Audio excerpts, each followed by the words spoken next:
ipinagdiriwang ng simbahan ang ika-4 na linggo ng Adbyento at sinisindihan natin ang huling kandila bilang tanda ng huling linggo ng panalangin at penitensya habang hinihintay natin ang pagsilang ng ating tagapagligtas.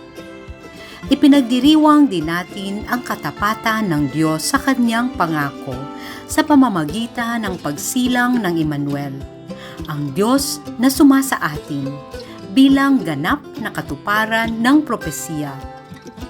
Sa aklat na Isaías, tumanggi si Ahaz na subukin ang Panginoon, kaya't nagbigay ang propeta ng isang tanda. Ang dalaga ay maglilihi at magsisilang ng isang anak na lalaki at tatawagin siyang Emmanuel, isang pangalang nangangahulugang Diyos na sumasa atin. Pinupuri sa aklat ng awit ang Panginoon, ang hari ng kaluwalhatian na siyang magbibigay ng pagpapaalala at kaligtasan sa lahat ng humahanap sa Kanya, ang Diyos ni Jacob. Sa sulat sa mga taga-Roma, ipinahayag ni San Pablo ang mabuting balita tungkol kay Hesukristo na matagal nang ipinangako ng Diyos. Isang supling ni David ang ipinaglilihi sa pamamagitan ng Espiritu Santo ay ipinahayag bilang anak ng Diyos. Sa pamamagitan niya, tinatanggap natin ang biyaya at ang tawag sa ating apostolikong misyon na ipahayag siya sa lahat.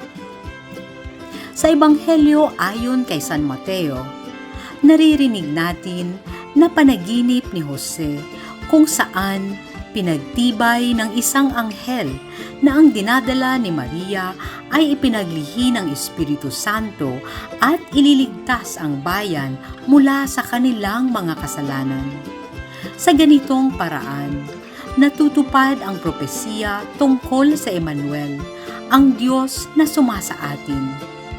Kaya't tulad ni San Jose, naway sundin din natin ang ipinag-utos ng Diyos, kahit hindi natin lubos na nauunawaan na may pananampalataya at pagtitiwala. Pagninilay. Ang mensahe ng anghel ng Panginoon kay Jose sa kanyang panaginip ay nagbubunyag ng mahalagang katotohanan tungkol sa batang dinadala ni Maria sa kanyang papel sa plano ng Diyos. Siya ay pinaglihi sa pamamagitan ng Espiritu Santo. Tatawagin siyang Jesus na sa wikang Ebreo ay nangangahulugang ang Diyos ay nagliligtas. Siya ang ganap na katuparan ng propesiyang narinig natin sa unang pagbasa mula kay Isaías. Ang berhen ay maglilihi at magsisilang ng isang anak, at siya ay tatawaging Emmanuel, na ang ibig sabihin, ang Diyos ay sumasa atin.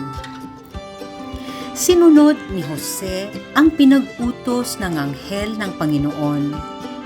Tinanggap niya si Maria bilang kanyang asawa at inangkin ang batang nasa kanyang sinapupunan bilang kanya ring anak. Kapwa naging masunurin sina Jose at Maria sa plano ng Diyos. Sila ay kapwa-huwaran para sa atin ng tunay na kahulugan ng pagiging tapat at mapagkumbabang lingkod ng Diyos. Manalangin tayo para sa mga Kristiyanong naninirahan sa mga lugar ng may digmaan at tanggalian, lalo na sa gitnang silangan.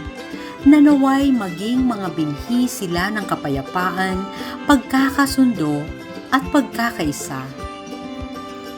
Aming Ama sa langit, habang sinisindihan namin ang ika-4 na kandila ng Adbyento, ang kandila ng pag-ibig, naway ang iyong pag-ibig ang magbigay inspirasyon sa amin na magmahalan tulad ng iyong pagmamahal sa amin.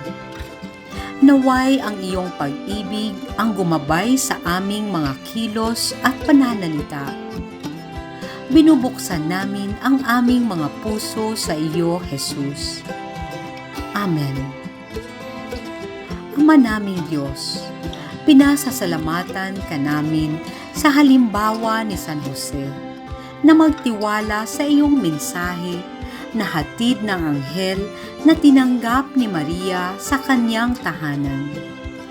Tulungan mo kaming mamuhay ng gayon ang lahat ng makikita sa amin at makakapagsabing kami ay nagtitiwala sa iyo at makaranas ng kaligtasan sa pamamagitan ng iyong anak na si Hesukristo na aming Panginoon.